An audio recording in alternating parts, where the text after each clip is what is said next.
Welcome to Sesshin, and thank you so very much for being here. Those of us here in the Zendo, as well as those who are joining us remote. It is such a deep privilege to sit in this place right here of so much accumulated practice and potent spiritual energy, the vows of thousands of people, each person leaving there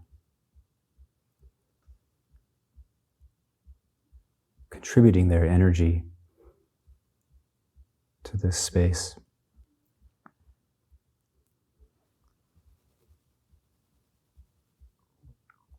Say that Sesshin is an experiment in a nakedness of being.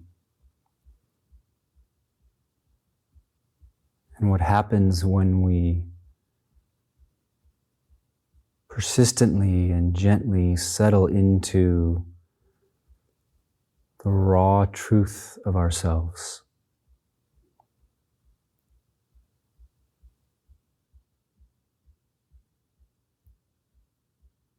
We might have to stop to do that. We might have to stop thinking about our lives. We might have to get closer, relaxing into the raw truth of ourselves. It's always other than we think, and it's more than we think.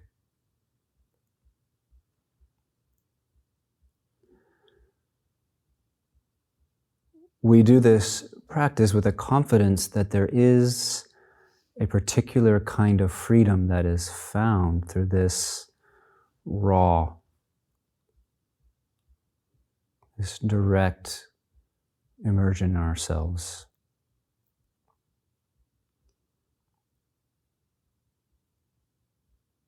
And what seems like a very ordinary or afflicted body and mind is exactly the gate to the deep. There's no other gate to the deep than this very ordinary, maybe seemingly afflicted and troubled body and mind. There is no other gate. This is the deep itself. And this is the basis. This is the confidence we go into Sesshin with.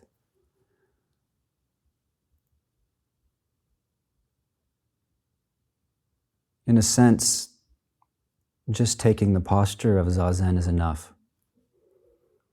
And everything after that virgin moment is extra. And what we mean by meditation is not, therefore, a technique to make yourself better, but it's a means to allow space around so that we can see what things are, so we can see through things.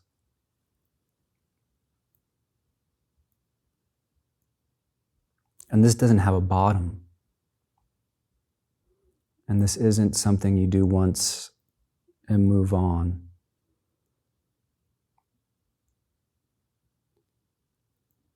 Allowing space around things so they can be what they are and so we can see what they are. It seems that human beings have to stop.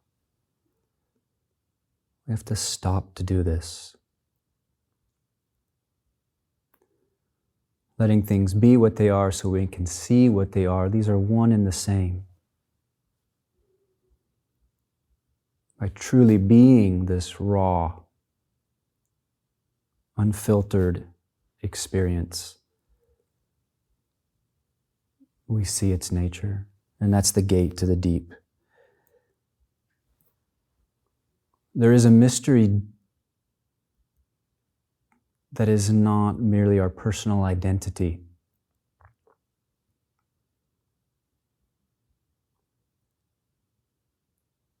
There's a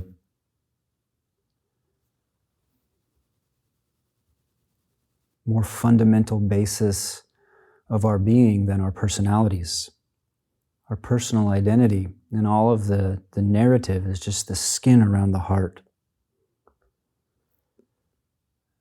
And the mystery that's the foundation of our personal identity, tasting and knowing that changes us because it alters who and what we think we are.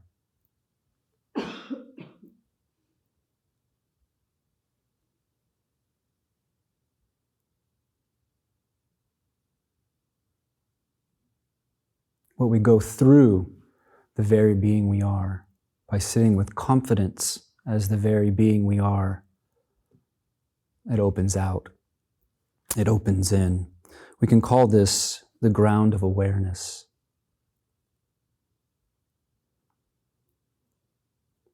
The ground of awareness is bright, is free, is never separate. A cough, a belly rising, a raindrop, a creak.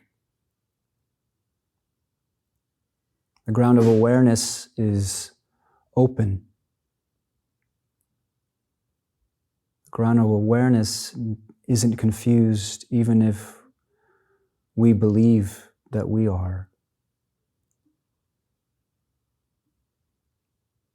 The ground of awareness is not a personal possession. It's never anything other than this.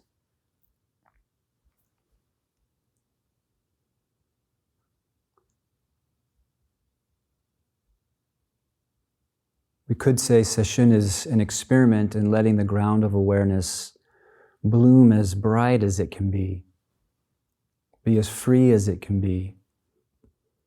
That we as its host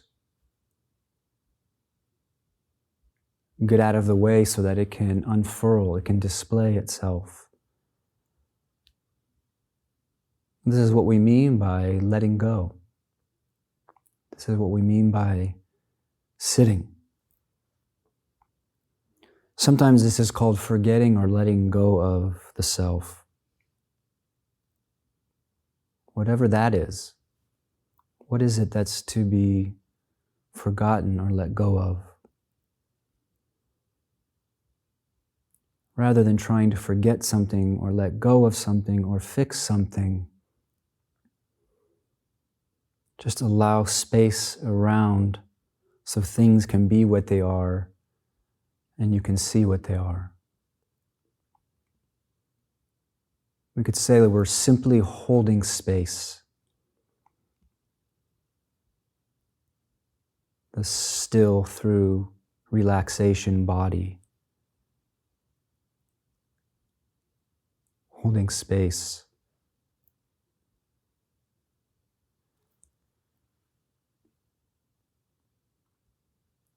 Generally in sesshin, it's good to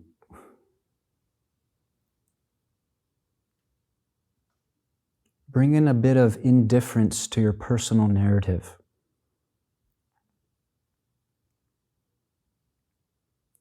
To become less involved in the strategies for comfort, safety, approval, success.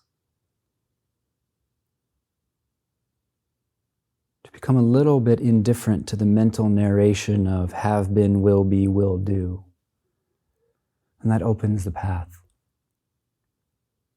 On one extreme, you sit there and try to squeeze your brain shut. Or find yourself in some notion of a thoughtless or a silent mind.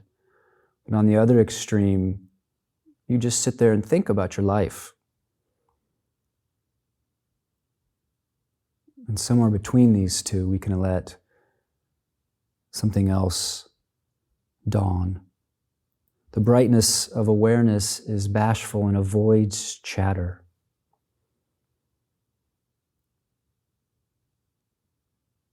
I don't know why this is so.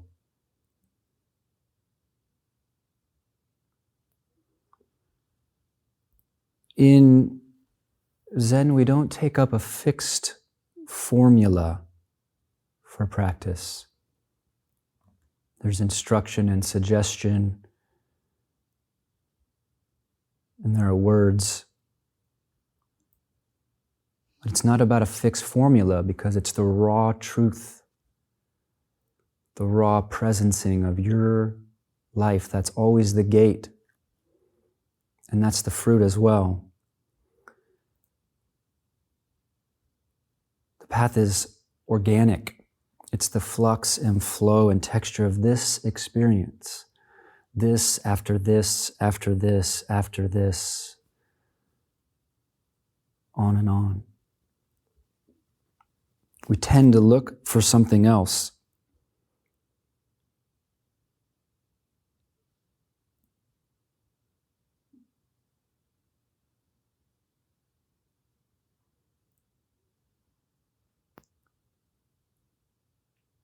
So in Zen, we don't have a fixed formula of practice.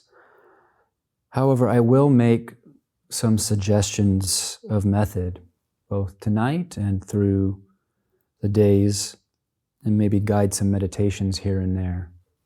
Here's the thing. If you are confidently settled in the way you do Zazen, just stick with that. It's 100 times better to be confident about concentrating on your pinky than to get some fancy method that you just don't understand how to do.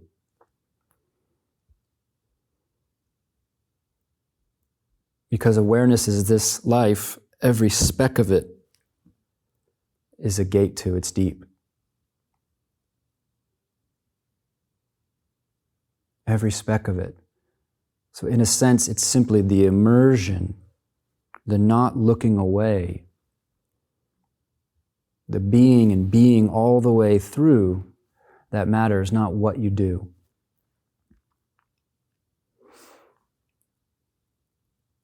And on the other hand, there is such a thing as skillful meditation.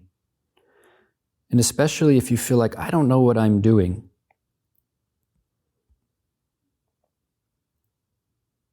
then you might find some instruction helpful.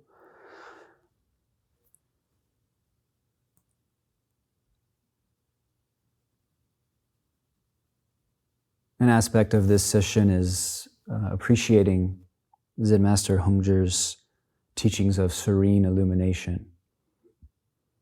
They're very profound and beautiful articulations of the deep texture of your life, of the deep textures that can open up as we more fully relax into our lives. First of all, serene illumination is a spirit of practice. It's the flavor by which we approach. With serene illumination, the whole moment is the body of meditation. There's no inside or outside. We don't make a little capsule where we focus on our breath and try to exclude everything else.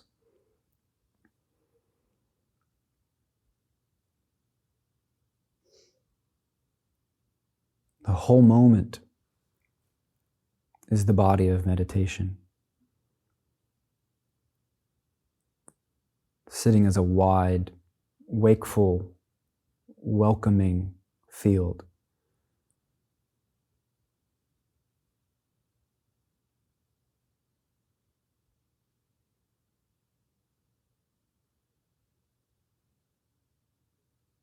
So it's a no enemies meditation. It's a no other meditation.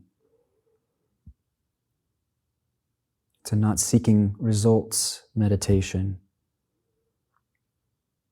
And eventually, without trying, we notice it's a no meditator meditation.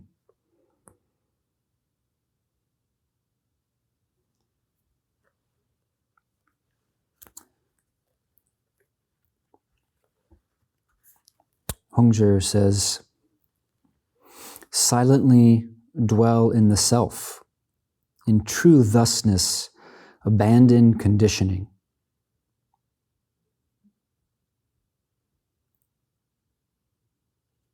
The essence of conditioning is that we react to experience. We don't let the moment just dawn. We're always trying to do something about what's arising, positioning ourselves to get a little bit more comfortable or get a little bit more in control. In true thusness, abandon conditioning. Open-minded and bright without defilement, simply penetrate and drop off everything. It's just an invitation to profoundly relax. Not the relaxation of kicking back with a beer. Relaxation of, within wakefulness, just allow things to be exactly what they are. Simply penetrate and drop off everything. Today is not your first arrival here. Since the ancient home before the empty eon, clearly nothing has been obscured. Although you are inherently spirited and splendid, although your true nature is so, still you must go ahead and enact it. That's the mystery. When doing so, immediately display every atom without hiding a speck of dirt. Sit with your whole body, your whole being, nothing excluded. Don't make compartments. Don't believe there are good thoughts and bad thoughts, good sensations and bad sensations. That's discriminating mind's relationship to experience. But openness itself, Hongzhi says, cool in deep repose, profoundly understand. If your rest is not satisfying and you yearn to go beyond birth and death, there can be no such place.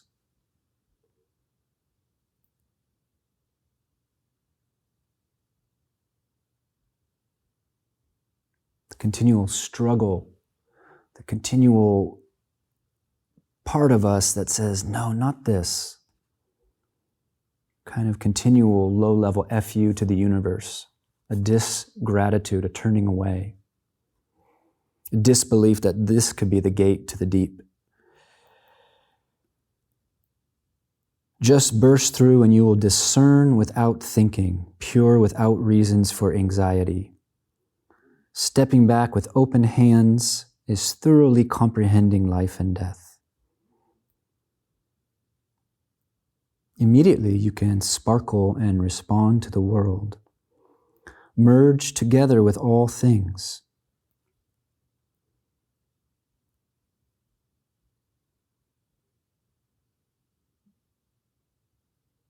Everywhere is just right.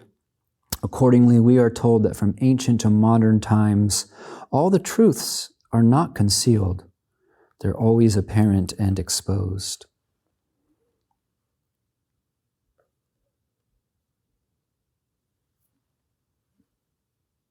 So as a method,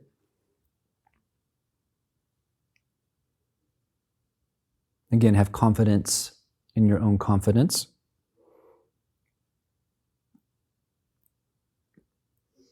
Begin by attuning to your body. Don't focus on it. That's extra. Don't be mindful. That's extra. Just attune to the body's presence. Already, you feel it. It feels itself.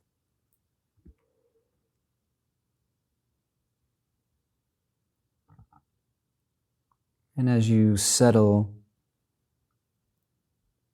let that attunement, that inhabiting of the body be really thoroughgoing.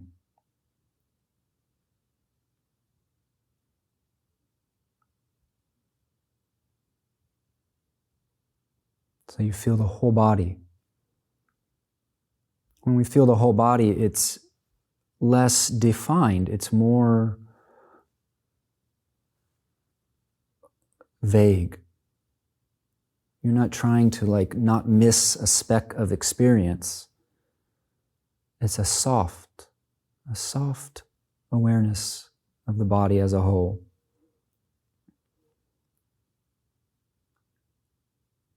And then within this soft awareness of the body as a whole, highlight the place where your butt or your thighs, your legs contact the cushion, the chair, whatever. Maybe you even press down with your sits bones a little bit. By doing this, it's like you're turning up the dial on sensation in your lower body.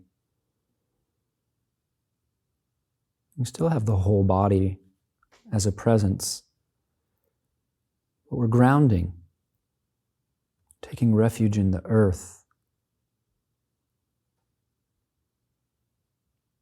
We're feeling the tactile support of the ground, and we're dropping our energy. Sometimes we do meditation as if it's this activity that happens in our skull, and only in our skull. So we're bringing it down.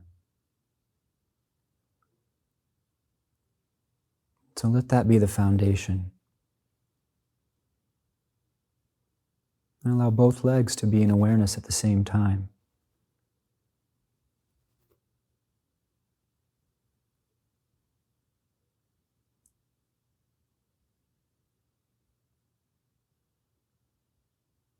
So this is the root. And just sustaining attunement to this could be a profound, healing, trustworthy gate. But in addition to this, we tune the senses to invite openness.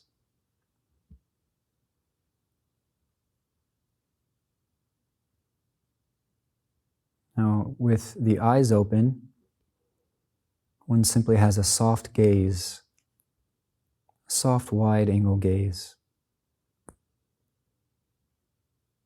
Not looking at anything in particular, and therefore softly, and maybe indistinctly in some areas of the field, you see the whole visual field according to your perspective of where you're sitting.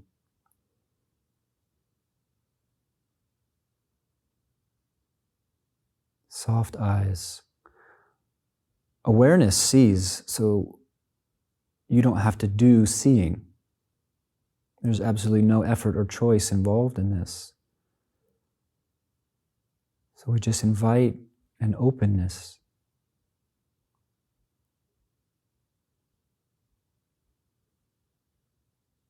Not pushing out with the eyes.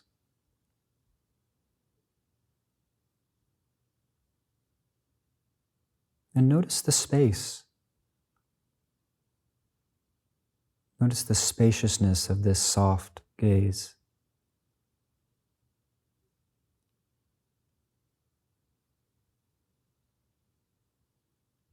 And likewise with the ears. Set the ears in a condition of open receptivity.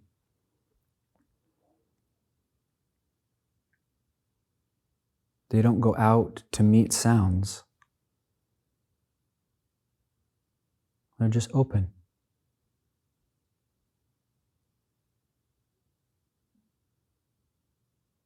You could imagine that you have like stereophonic reception,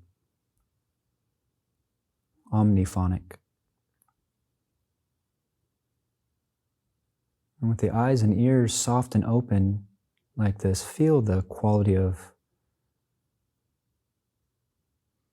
frictionlessness. That's a good word for spaciousness. Smoothness.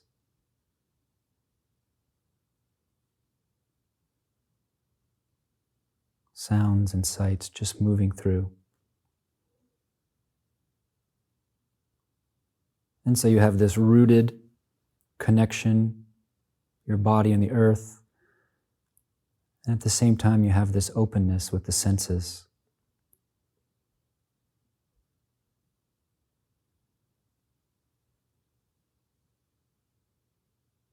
And you may find it helpful to attune to the breath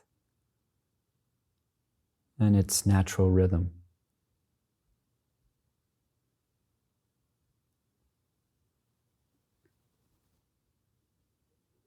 The breath drawn from space, the breath given back to space.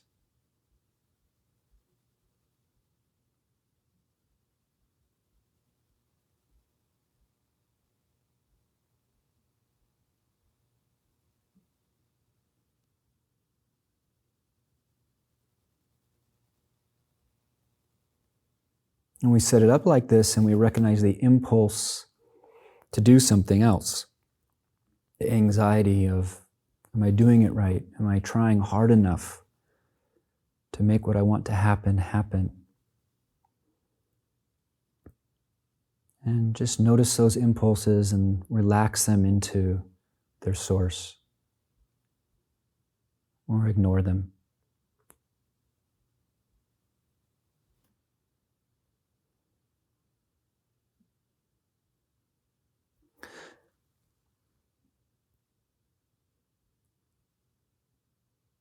Sesshin can be a ritual of simple happiness. You could even call it bliss or a ritual of gratitude.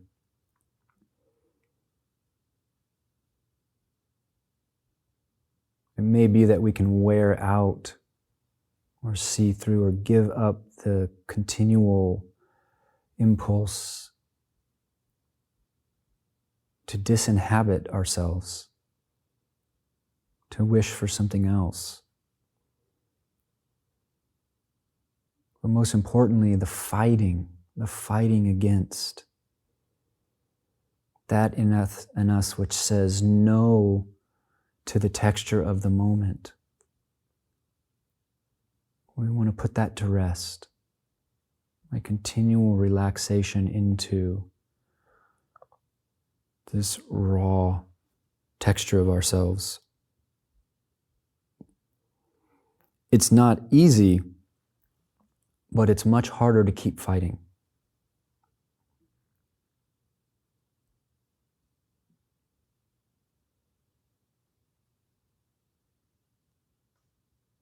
And that's the pattern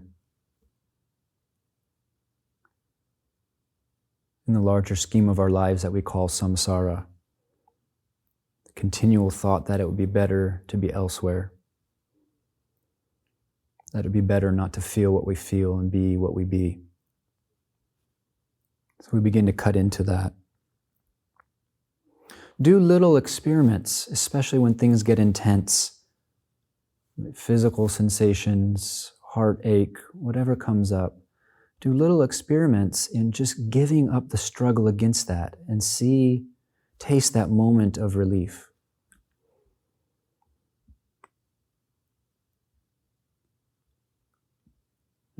Prove to ourselves that to fight against is really not a loving act.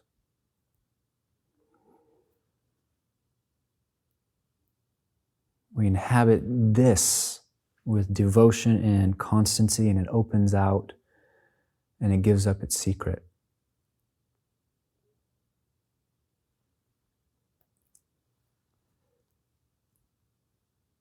In sesshin, we orient towards our experience as experience. Not more and not less. And it can feel impersonal or detached, and that's okay. There's a freedom to practice and discover and just letting thoughts be thoughts and sensations be sensations.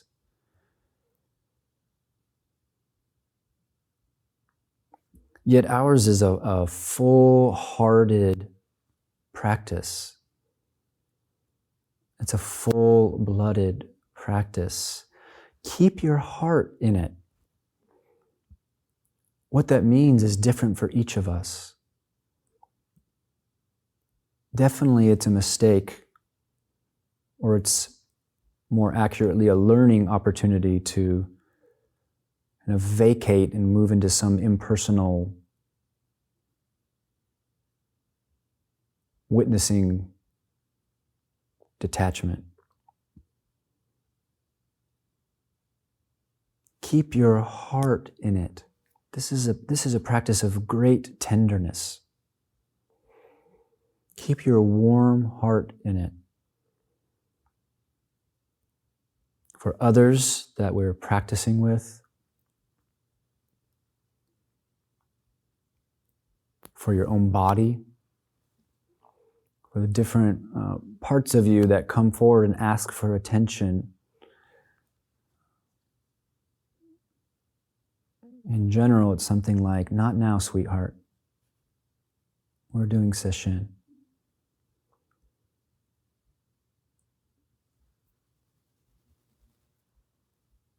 This is a practice of the heart. In the open, the heart can relax into an undefended fullness.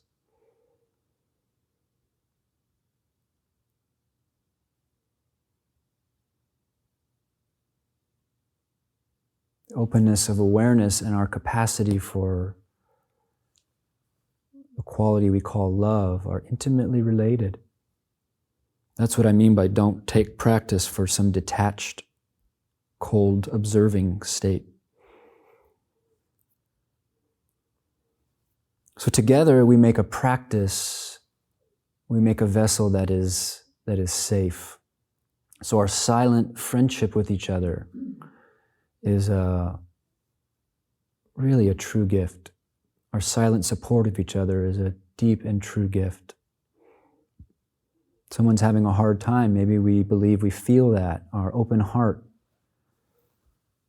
is a deep and true gift.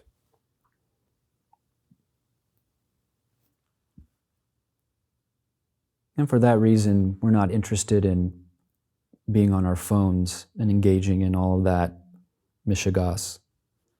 For that reason, we're not interested in conversing, because we're communing on a deeper level. We lean into aloneness together. And integrity with this is really valuable. We lean into aloneness together. If you really need to communicate, go into the forest and see what you're drawn to communicate with. Feel how those beings, those presences need to be communicated with. Talking and writing and involvement in words, we're entering the experiment of putting those aside and seeing what speaks then. The brightness is bashful and avoids petty talk. I don't know why.